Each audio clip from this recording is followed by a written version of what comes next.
I've been asked to say a few words about Cialis. If I'd had a daughter... Well, see, now it sounds rehearsed. Now it sounds rehearsed. It doesn't have any spontaneity whatsoever. Like, what's the other one? Not Cialis. What's the other one? The Viagra? Viagra. Like, Viagra just doesn't work at all. It's got all the wrong consonants. Well, you could name, like, a Hispanic boy Viagra. That's true.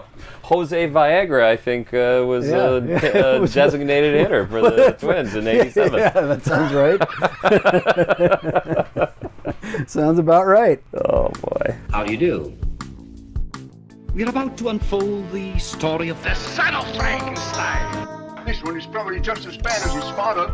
Good morning, son. Well, hello. My son, you have inherited the fortune of the Frankensteins. I trust you will not inherit their fate. I have not been your worst enemy, the father. What are you going to do about it? There's a monster up, you know it. We've warned you. It's you. Go. I already forgot again. No, this is good. I got it. Okay. You've been warned. Welcome back to Frankenstein Minute, the podcast that dissects the Universal Frankenstein film series minute by minute. I'm Bill Evenson. That was excellent. Very well done. They'll deteriorate We've throughout the rest of the day. But That's true. And I'm Tom Lang, and you join us for, minute 71 of 1939's Son of Frankenstein. Son of Frankenstein. Hang on, it's too hot in here. It is. Oh, what is going on? What happened? You've been waiting to do that. I've been waiting for weeks to do it. Because the day after the day you left with your Wolfman shirt, I did this up and... You did it up? Yeah. So how did you do it up? Can we sell these? We could, yeah. Oh, we should. Oh, excellent. I suppose people would like to know what the fuck we're talking about. I don't know if we should tell them or if we should just put the link. Okay, well, no, we should totally tell them. All right. So let me tell my side of the story. Sure. Last time we recorded, last time I recorded, recorded, I showed up wearing a Wolfman shirt. I got on Amazon for $11 or something like that or whatever. Unfortunately, this costs like 3 times that. Well, I mean, here's the thing about it. You obviously took note of the one. Did you find? All right. What it is? Yeah, I found the one that I found on Amazon. The one you had. Yeah. It's a moon. It's got the Wolfman logo in red. The moon is yellow, and there's a silhouette of the Wolfman that I thought was really striking and accurate. Yeah. That's one of the things about all this stuff is there's so much of it's not even accurate. There's no way you can even justify it. And this just looked great. Yeah. So I bought that. It's a black shirt with a yellow moon and a red Wolfman logo. And what are you wearing, Tom? I'm wearing a black shirt with a yellow moon and a red Larry Talbot logo with a picture of Larry Talbot looking up balefully. Looking forlorn.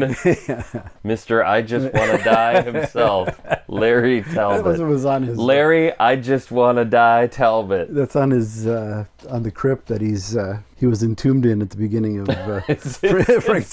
in Latin, I just want to die. That's our new motto. Oh, it's going to take the place. Die in Latin. Going to take the place of our You'll just want to die. Our current motto. I put it on all the graphics. Nobody's noticed apparently. No, I noticed, but I can't remember. It's Latin for our listeners. Will just have to suffer. Yeah, I think it was more appropriate. We'll keep that. That's probably still the way to go. Yeah. That's pretty cool. I like that. Thank you. As I've said a million times, this will become a Wolfman podcast. Yeah, in a matter of a few years, yeah. Yeah, a couple of years, yeah. Yeah. And then from then on out, it really is a Wolfman podcast because Frankenstein's role is diminished more. Completely diminished. To the point where he has a cameo at the end of a couple of them. I was thinking about it this morning, actually, about how they just keep finding him.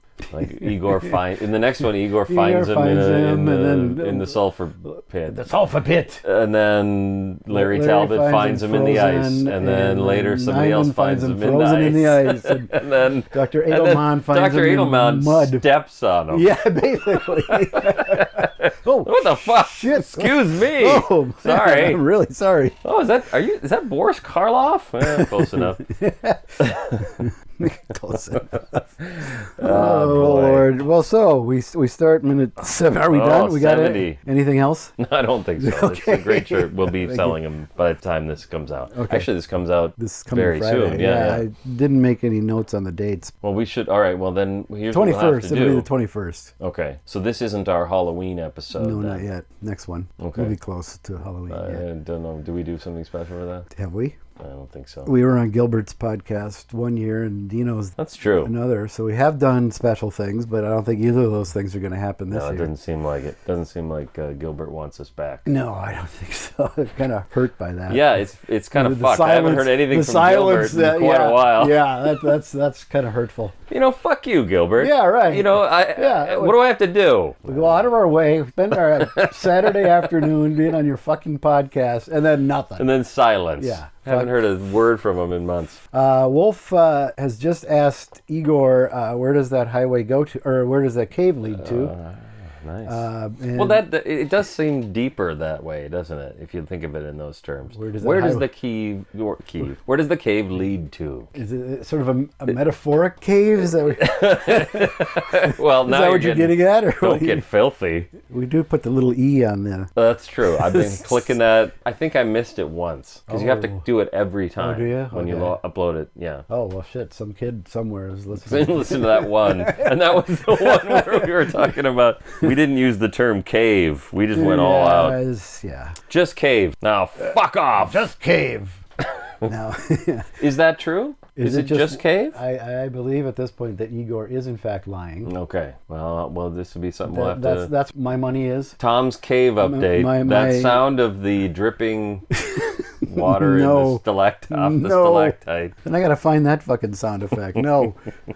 That's where my money is on Igor being a liar. Okay. Odds are on Have you? that, yeah. See, I haven't. Honestly, this is sort of true. I mainly watch this movie minute by minute now. Yeah, I haven't I watched. haven't the whole sat thing in through so the whole long. thing. I can't. Like some parts are surprising to me. Like I'm like, oh, that happens here. Well, Yeah. of course, it's that kind of movie. Well, it's such a jumble. It doesn't follow a real through line. Much some like of the- Citizen Kane, no matter how many times you watch it, you can't be sure what's going to happen next because it's kind of It's jumbled. kind of jump. Yeah. Yeah. This is the first time I'll compare this film to Citizen Kane. Is it? Stay tuned Won't for be, more. Won't be the last. Won't be the last. Wolf nods. I can't quite tell. Does he believe him or is he just placating him? I didn't even notice he nodded. He just kind of, okay. All right, Whatever well, you say.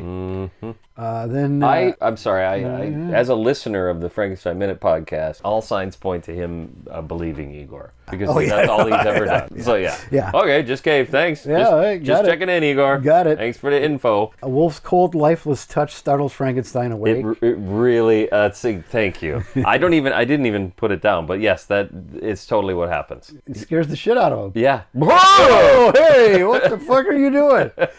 And only the gentle stroking, Gentle caress of his nipples by Igor by his calms him down. His lover Igor Yeah. calms him down. Yeah, absolutely. Yeah. One of the things I think is it's funnier if you imagine that Wolf's trying to touch Igor's hand, and because He missed. Igor just completely rebuffs him.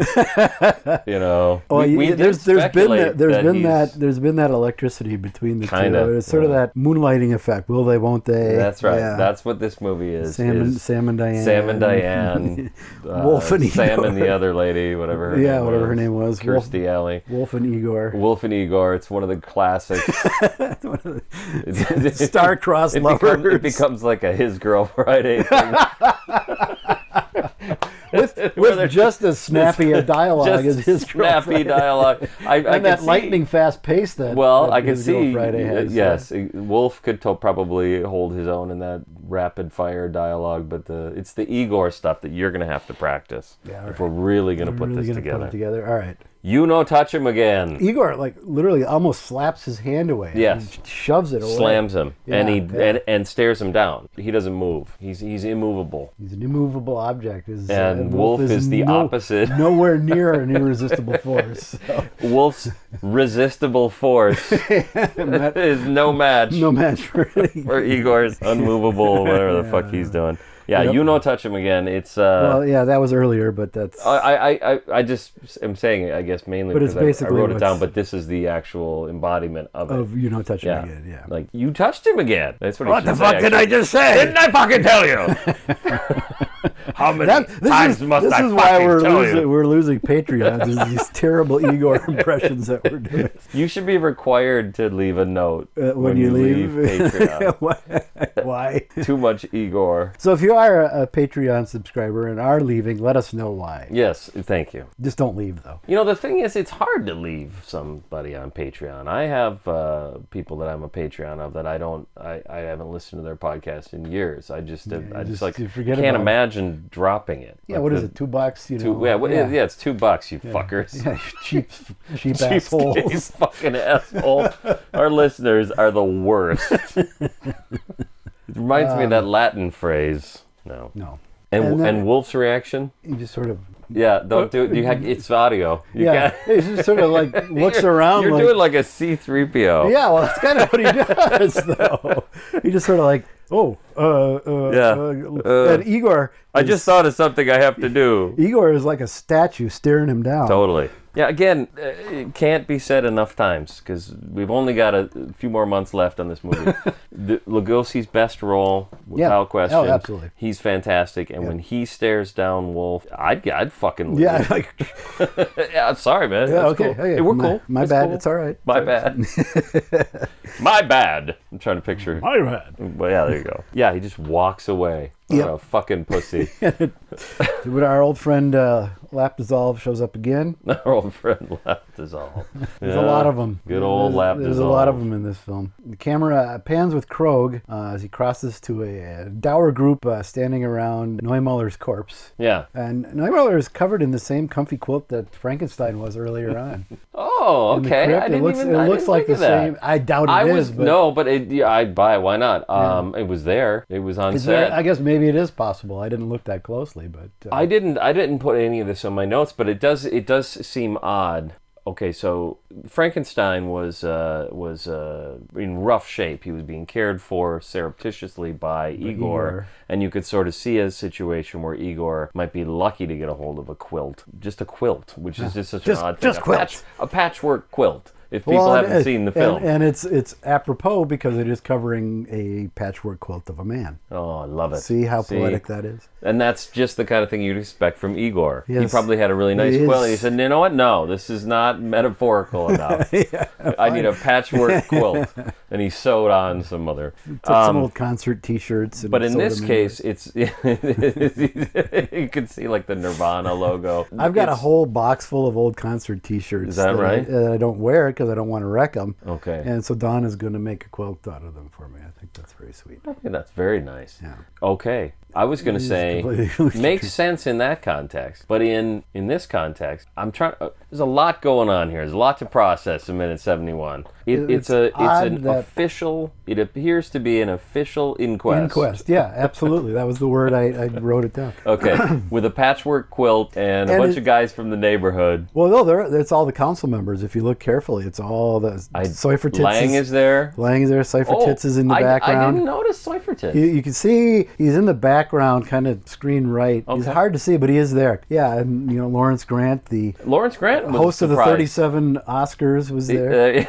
I think that's correct. Yep. So, but it's odd to see him there. He doesn't speak, and if you're not doing it minute by minute, you probably didn't even notice. It was totally. No. But he does escort the widow out. The widow Neumuller, yeah. Widow Neumuller. Yeah. Frau Neumuller. She was good friends with Frau Neumann. So I know every time I say it, I kind of think that. Yeah. The movie Citizen Kane came out in what year? 41. 41. I think so. Because it wasn't part of that. 39, the greatest year of movies ever, which is not which has this movie in it. Yeah. So that proves number one. That proves that's not true. No, you're nuts. Because At the Circus came out that year, and I have a good argument right here against it. What is the big thing people say about Citizen Kane? What's the main achievement of Citizen Kane? It was the first one to incorporate rock and roll into its soundtrack, I believe. Okay. And then it's got that fantastic color dream sequence in it. Titties. It's a lot of titties was the main thing. Do you remember the poster was just a picture of Kane and it said titties! Big in that red. Like it's a fire. Yeah. The font is on fire. Well, we're doing a crossword puzzle. We're doing a jigsaw puzzle. That's movies that we picked up somewhere. And right at the top is It's Terrific Citizen Kane. So yeah, instead of It's Terrific, it just says titties. Titties. So what was the point you were going to make before we went off on this? The main thing is deep focus. Yes. That's what everybody says about Citizen Kane. It was the very first film ever in the history of the making of films to use deep focus. And I take issue with that.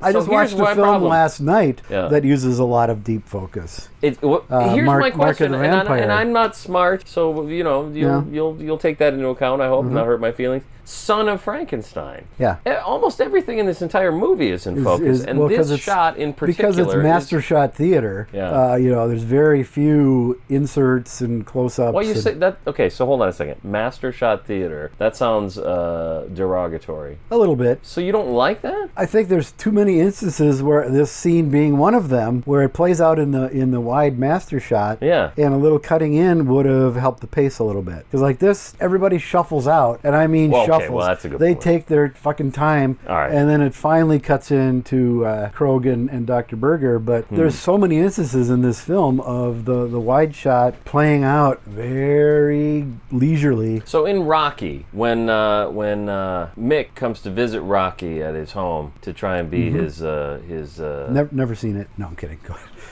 to try to be his coach or whatever they're called, his manager or whatever. And Rocky tells him, fuck off. And he walks off down the street, and then Rocky comes running out of his, bungalow or whatever, and chases him down. Like a brownstone. I think so. That's what I recall, as I recall it. It's a townhome. I don't know what it's a condo. I don't know what things are called. Yeah. And he runs down his little set of stairs and then runs down the street after him. That's all done in one shot. Yeah. And you're watching it going, boring. No, I'm not. There's time and a place where that works really well. Touch of Evil. My personal favorite Orson Welles film. Yeah. There is a number of scenes that play out in a single take. And it works because Welles knows what the fuck he's doing. Right. There's the scene in the apartment, the guy they frame, but end up... When the scene where they find the dynamite, in the shoebox, well, I should say, first... Spoilers. Because you pretty much Charlton Heston's character knocks over the shoebox in the bathroom, and it's empty, and he puts it back. Puts it back on the shelf, and then a few minutes later, within the same shot. And that makes so much sense for it to be one shot for that reason. For that reason, yes. And it's masterfully done. Of course, the famous I don't opening... think what we said made any sense, actually. If anybody hasn't seen the film, no, I don't they think won't even know what we're talking about. Because we were so garbled and nonsensical. The point is, when they come back, imagine that. A police officer has found some evidence in the shoebox. Yeah. It's all one shot in this cramped apartment, and for the most part, the camera stays still. It does track laterally a number of times back and forth, but for the most part, it stays still, and the characters are the ones moving within the frame. And it's very dynamic, and it's extremely well staged. He rehearsed it, and Universal Brass were like, you haven't shot a frame of film. Yeah. What the hell's going on here? Right. He's like, wait. Yeah. And then they do a take, and it's perfect, and it's like, hey, I just scratched off 6 shots off the list right there. We're now 2 weeks ahead. Yeah, so get the fuck out of here. I don't know. But I've noticed when I do my work... The inverse of that is, I think here, these wide shots, the deep focus, a lot of times it works, it looks great. Too many times, though, it's very slack.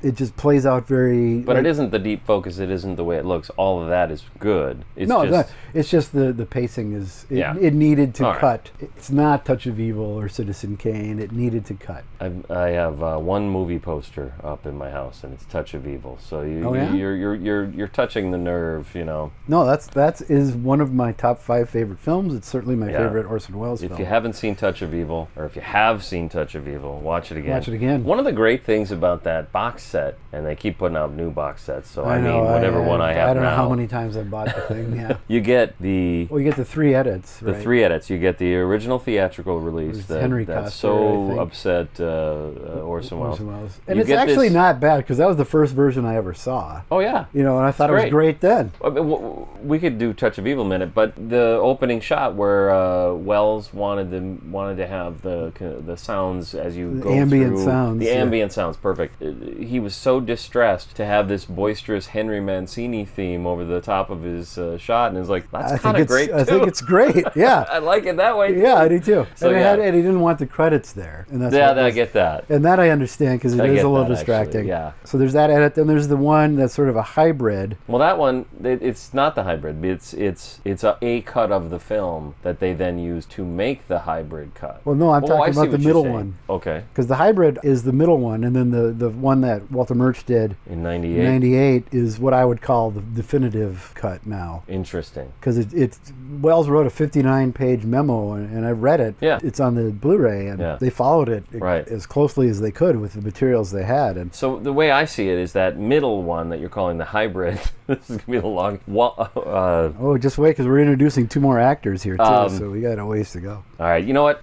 We'll do a bonus episode about Touch of Evil. Sure. If we get one Patreon who says, yeah, I'd love to hear that they want that. Yeah. All right. But my goal was to compare this shot to Orson Welles' other lesser known film, Citizen Kane, with the deep focus. And you agree, there's a lot of shots in this movie where everything's in focus. It looks really good. Yeah. Yeah, it's a beautiful film. But I mean, every film has that. There are wide shots. There are no Ed Wood films that have that. Have a wide shot? Oh God! Oh, you're just saying have a wide shot? Well, play out in a wide shot. Not every film. What's the Joan of Arc film? Passion of Joan of Arc. Oh, yeah, right. All close-ups.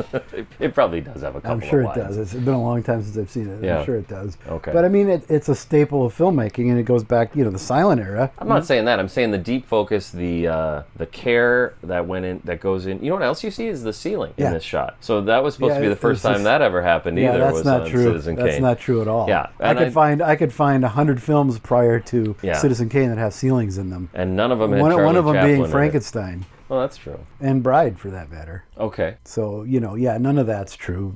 Maltese Falcon did it as well. I saw that film. Did you finally see that? Like a year ago. I don't remember anything about it. I think I fell asleep. Oh my God. Get the fuck out of my house before I fucking kill you. My deepest sympathies, Frau Neumuller. Krog crosses over to that old guy from Benny Hill that he would slap on the head. Yeah, he's there. That's definitely him.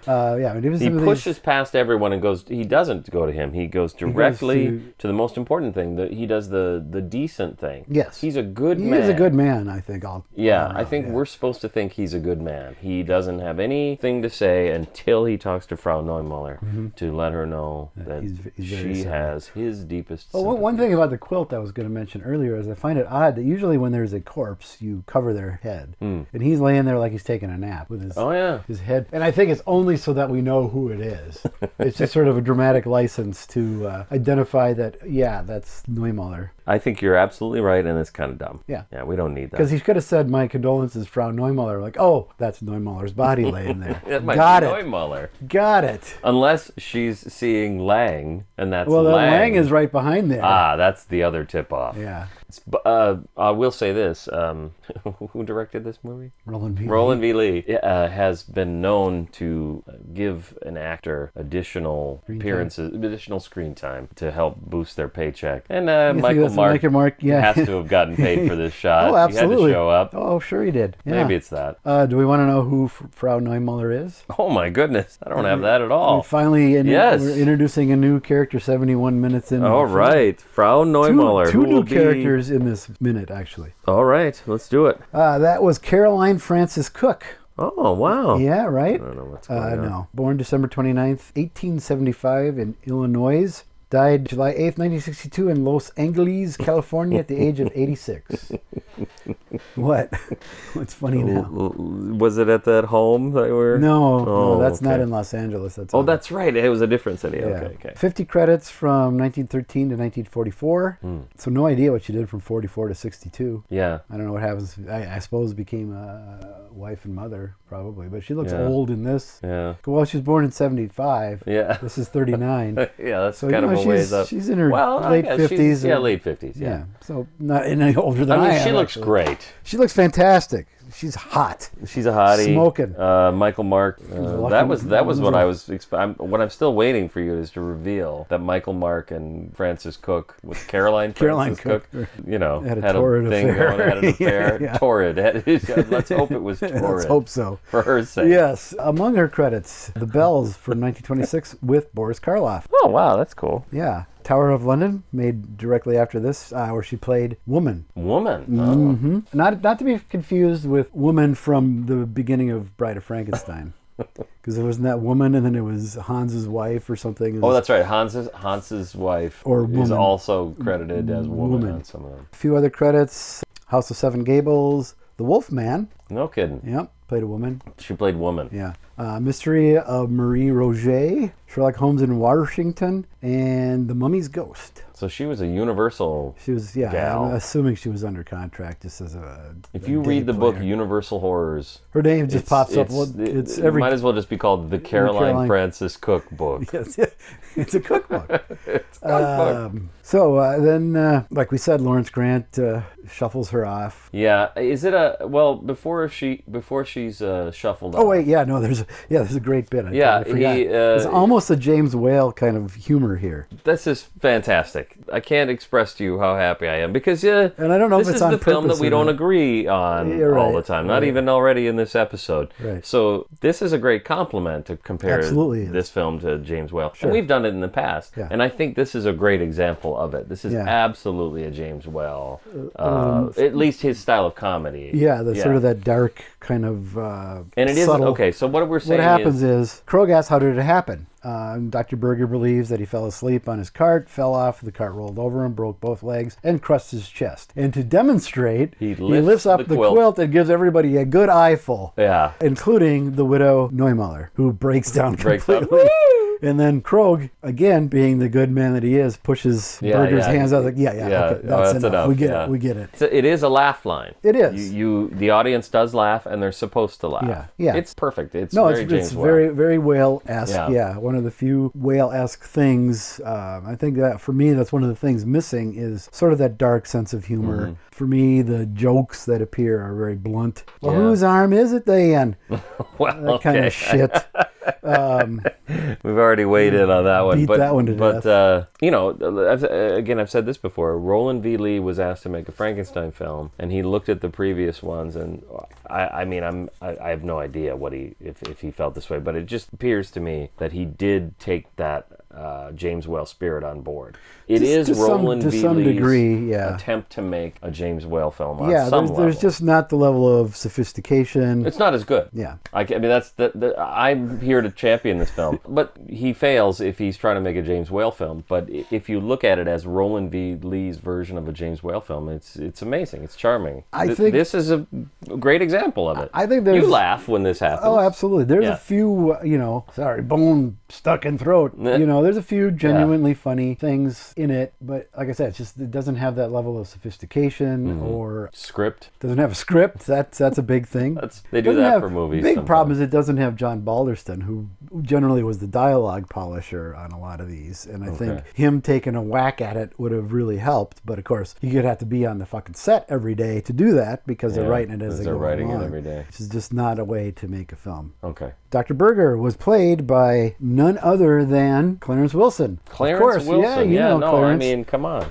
Born November 17th, 1876 in Cincinnati, Ohio. He's a year younger than Frau Neumuller. But he looks about 100 years older. Yeah, that's true. I think he was one of those guys that was always old. Yeah, right. Died October 5th, 1941 in Los Angeles. Unlike me, when I die, people will say he was always young. If I ever die, which doesn't seem likely. Apparently I'm not, because they've, the universe has tried 4 or 5 times. And that's true. Is that all you got? It's that John Cleese story where the sermon was about how they were trying to get Bibles into wherever, and never mind. I'm never gonna be able to tell the story. It's a good story. But the point of it is, yes, God is trying to kill you. Yeah. 64 years old when he passed away. He looks older than that here. Yeah, that's true. 2 years earlier. 200 credits from 1920 to 1941. Among them, The Penalty with Lon Chaney, sort of the film that put Chaney on the map. Okay. Where he tied his legs up behind his back so he could Ooh. walk on his knees, and apparently it was excruciating. He could only do it for short periods of time. And I think Lon Chaney was a severe masochist, I think, It considering seems what he that, put yeah. himself through. Yeah. You know, there's a lot of it was not necessary Right. to achieve the same effect. Yep. So I think he just sort of liked punishing himself. I know he liked punishing his son. I was about to say that actually. Yeah. Whoops. He wasn't. Wasn't a nice man at all. And what? He smoked Smoked like 62,000 he smoked packs of more, cigarettes more a than minute. Karloff, if such a thing is possible. Until he died at the tender young age of, I don't remember know what it was. 60. No, he wasn't anywhere near that old. 50? Maybe. 40? You know what? If you know, tell us. All right, yeah, write in. And you can win a no. We'll work on that. Other film, Hunchback of Notre Dame, also with Lon Chaney. Oh, yeah. Sunrise there. for F.W. Murnau. Dang. Yeah, right. Nothing to sneeze at. Uncle Tom's Cabin. He played the cabin. Thank you.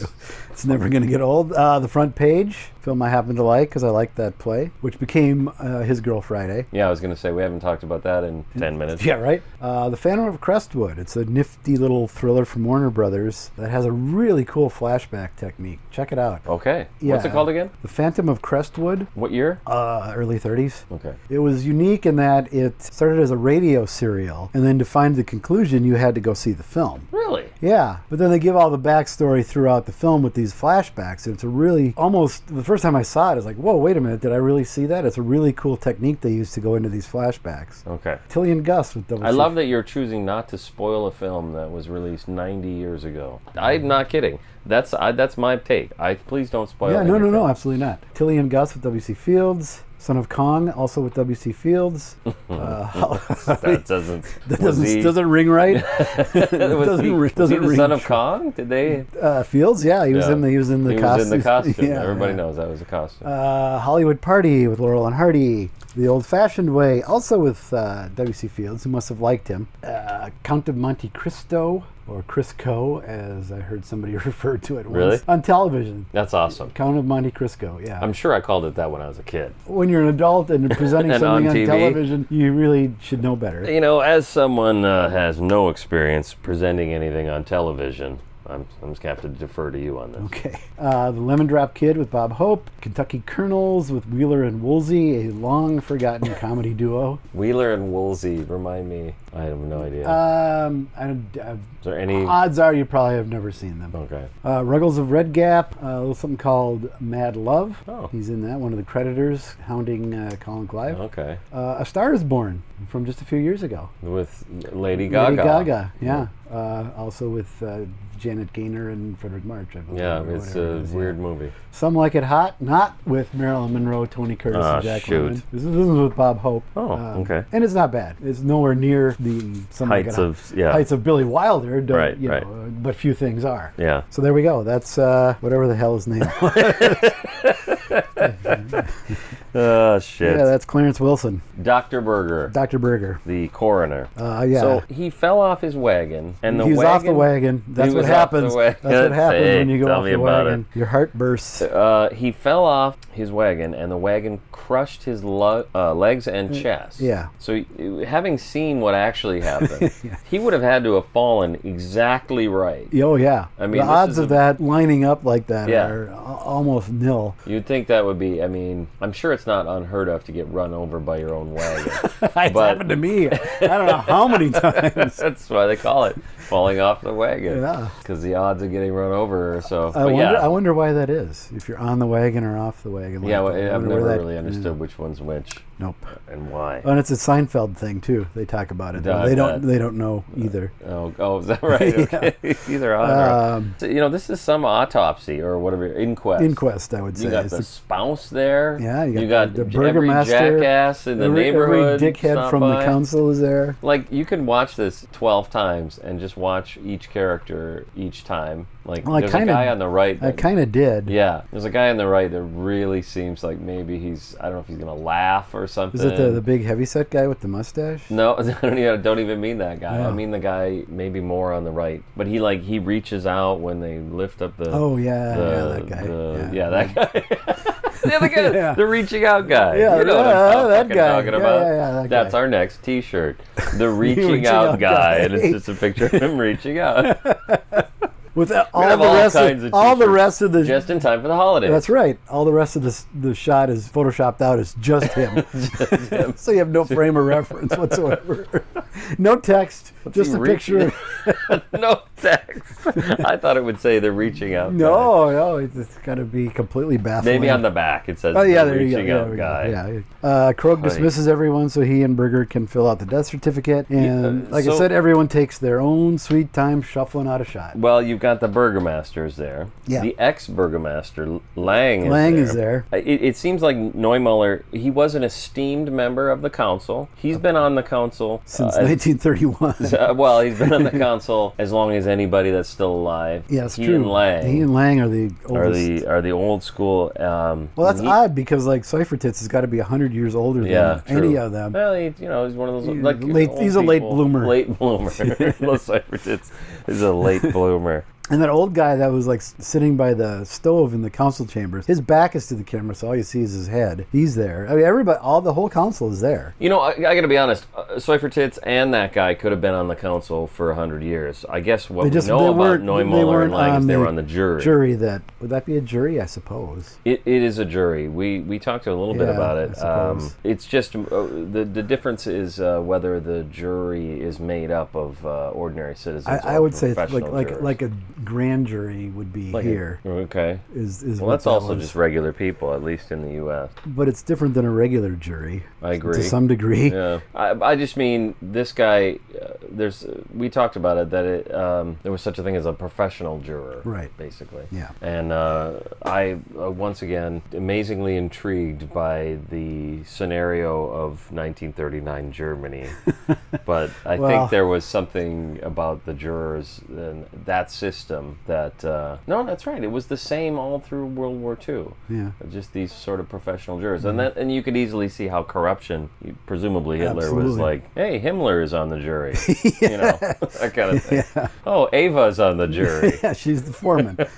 Okay, so Any other marks or bruises? Nope. Well, wait a minute. Let's see. Okay, you're a little bit ahead of me. Now, would you all please leave while Dr. Berger and I make out the death certificate? Yeah, Why I does said Krog that. really send everyone out of the room? Then they could talk about his heart popped open. Yep. He got a bruise at the back of the neck. This is one of my silly little. I'm throwing it out there so we can talk about it next week. But I just want to. I want to note that it's not hidden or anything. It's not subtle that Krog is trying to get everybody out of the room. Right. And next week we'll talk about a little bit more about why. Why? Any other marks or bruises? And then Dr. Berger says, "Are you hitting on me?" Yeah. No, he doesn't. Examine the back of the neck, and Berger pauses and looks over to Krog, and the minute ends. That's right. We have to say goodbye to Michael Mark. We'll never, ever see him again in another Frankenstein film. We can't possibly. He's dead. He's dead, okay. Yeah, all we right. can't possibly see him in another Frankenstein Does he film. not? Doesn't he?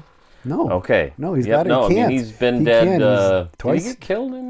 Well, the character apparently did in Bride of Frankenstein. It was played by somebody else, and I still think it's not the same character. Okay. Well, there you go. That's what I also think. Yeah. Okay. All right. That's it. That's it for this week's episode. Oh, follow us on Instagram. Wait. We got a couple of things we got to do. To deal with. It's time. That sound of the cart rolling over the cobblestones can only mean one thing. It's time to announce the winner of the cart contest. Yep.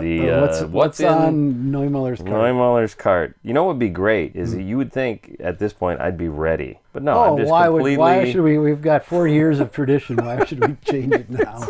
Jesus Christ. Let's see, open with show for... Okay, cart contest. There we go. entry number 1. These are in these particular- could not possibly be in a particular order because I'm just not that organized. Perfect. I'm sort of proud that I have this many. Like, I probably didn't even get them all. I'm just I'm not good at this. Sorry if we missed you. Sorry if we missed you. We didn't. We're good. Thom and Bill messaged us on Facebook and said, "What's in Neumuller's wagon? A roll in the hay." Very good. Yeah. Nice. So that's a good one. Yep. That's whatever I just said, Andel. All right, Mike Herman, who you've done these... Yeah, we actually just did the Wolfman. You kidding? Last week I was Sir John Talbot. Why don't I even hear about this? I don't know. Oh, my goodness. You were Sir John? I was. You it was were- fun. It was Claude Rains. I had to do Claude that. Rains, yeah. Now, You did- Larry. Larry. Even a man who... No, I love the did a idea vague that you approximate. get pulled in to do these things and you do it all as Igor. Now, Larry. Even a man, pure heart, says prayers by night. Mike Herman. He's also sent us a lot of photographs that... Oh, yeah. Adorned- And I believe, is that where we got the Son of Frankenstein t-shirt? Yes, we did. Yes. So It's just- thank you. we couldn't so he wins, appreciate Mike more. He wins automatically for Yeah. just sending us stuff. Remember you grease when we- those wheels. These contests are yours. When we went on Gilbert, we talked to Frank Santopadre the night before, a week before, or whatever it was. And he mentioned Mike Herman because he's also a Gilbert guy. Oh, is that right? He's a Gilbert fan, yeah. Yeah, Mike gets around. Yeah. Mike Herman says, Neumuller is carting off the sticks from the beginning, which have now been whittled into dentures. Oh, nice. What is he talking about? What sticks? The women delivering the sticks at the very beginning of the film. All right, why have they been Like, whittled into that dentures? year's Just because? that year's well, to go send them to George Washington. George Washington, yeah, this is around that time. Sure, yeah. Christopher Dobsch. Yep. Neumuller's first name is Newman, and he's carrying a body that was just cut down from a noose. It's just resting for the time being. It's Newman? Newman Neumuller. I don't know. Newman. Then there was another Newman thread on her. I don't know. Well, it was Frau Newman. Oh, Frau Newman. Yeah, right. I see. remember Frau All Newman, right. yeah. Good one. Or else Okay. it's Wayne Knight from Seinfeld. I'm not sure which Well, one. that's he's- what I'm wondering. Yeah. Felicity Brown, another supporter, Yep. says, according to IMDb, Neumuller's first name is Ewald. Oh, I see. Oh, we must have asked that's what's what his his first first name. name. That's why Yeah. Newman. Okay. I like that, the other one then. Yeah, So that's a Newman's- bonus. I don't know what the contest, I don't know the rules of the contest, There are rules? but I like We're just Newman making- Neumuller. Making this up as we went along. Felicity's bringing rationality into it and Oh, ruining well, that's everything, her and first saying, mistake. according to IMDb, Neumuller's first name is Ewald, and we know how accurate it always is. There we go. So And he has in his cart milk jugs. Then she replies to her own post and says, and my attempt at a humor answer, all the fake arms used in the movie. I like that one. that's good. Okay, and another entry. Maybe we shouldn't read all the entries because it's just going to, when we choose a winner, everybody's going to get mad at us. No, I think in all fairness, we need to. Mad or not, we lose this is 6, kinda- 7 more Patreons. Yeah, that's right. We don't need them. We don't fucking need them. Dark Mark Longfield on Twitter says, what's in Neumuller's cart? Terry Gar with another Bell update. And then he has the gif of her doing roll in the hay. Well, so right that's there- two roll in the hays. Showing, but showing Terry Garr rolling in the hay is Never a bad thing. never a bad thing. So those are the entries? Those are the ones So that we I have 5? got. 5. Okay. Yeah. So what do you think? We'll trim this way down, but Okay. what do you think? I'm tempted to go with Mike Herman, but Okay. just by a nose I'm over good with Felicity. that. Plus, I have his address, so it makes Oh, it that, easy. well, this is makes it this really is, easy to everybody send knows how to win Yeah. the contest. Send your address along with. Send stuff to us. Even better, send us a prepaid shipping label. Or, send me a, Send me a autographed picture. picture of John Bowles, John Bowles. and it's all yours. You got it made. So we do have here, we can spread these Well, out, okay, so we've announced So Mike Godzilla Herman- versus Mechagodzilla and Son of Godzilla. and Son of Godzilla. These are both Showa. Yeah. It's that Yeah, Godzilla versus yeah. Mechagodzilla. Yeah, these are actually Godzilla versus Mechagodzilla is pretty good. Yeah, it's the quality of the movie, yeah. Yeah, Son of Godzilla is goofy. Yeah, so you it's got not that. as good. No, but it's goofy. Yeah. Well, they're both in that same era. I shouldn't even really say It's that last late tail Showa. end. Yeah, and they're both Fukuda directed both of them. Okay. So they're not Honda, but But next you're best getting thing. free Godzilla movies. Shut Yeah, up. Shut up, Mike. We have 5 Frankenstein films. Yes. Maybe the 5 best Frankenstein Finest, films. they are, in no particular order. Right. Mary Shelley's Frankenstein. Starring John Cleese. Yep. Horror of Frankenstein. Not starring Peter Cushing. Starring, nobody. Dave Prowse. Oh, okay, sure. Starring Dave, All right. Starring Dave Prowse. You shouldn't call him nobody. I, Frankenstein, starring, what was it, Bill Nye? Was it? Aaron Eckhart Aaron Eckhart is in and it. Bill Nye and some lady. Some lady. Yvonne Strahovski. Hosley. Miranda Otto. I don't know who. I'm either thinking is. it's Miranda Otto. Okay, there's also Socrates Otto in the same cast. So. Okay, well that's got to be her then. Then we also have Victor Frankenstein. Is that the Harry Potter Harry one? Potter, Yeah. Harry Potter stars in that, and then Oh, and does it also have the guy from the X-Men movie? yeah, and then production of Frankenstein, a modern day adaptation, which I'm never a fan of, with Parker Posey, who I actually really like, but not in this. Okay. So those are the 5 films Parker you Posey, interesting. films you can win. Yep. Where does the cave lead to? Where does tell cave us where lead cave to? Tell us where cave leads to, and you can win these 5 fabulous. I'm gonna enter because I haven't seen the Parker Posey one. Oh well, I can just give you that one. No, Take it out of the I'm way. gonna No. enter. I want this to be all right. fair. Say if you won the last 2, you probably aren't eligible for a while. Okay. You keep sending Mike a bunch of DVDs. Yeah, well, Which is fine, but I mean, so tune in 4 weeks, 5 weeks, and we'll have a winner. at some point, people have already forgotten about the first one. Yeah, I forgot till this morning. There we go. All right, follow us on Instagram where you can join the Instagram. I don't even know what I'm talking about. There's nothing to join. No. Join the Facebook group. That's There we where go. things tend That's to where stuff moves. be. Yep.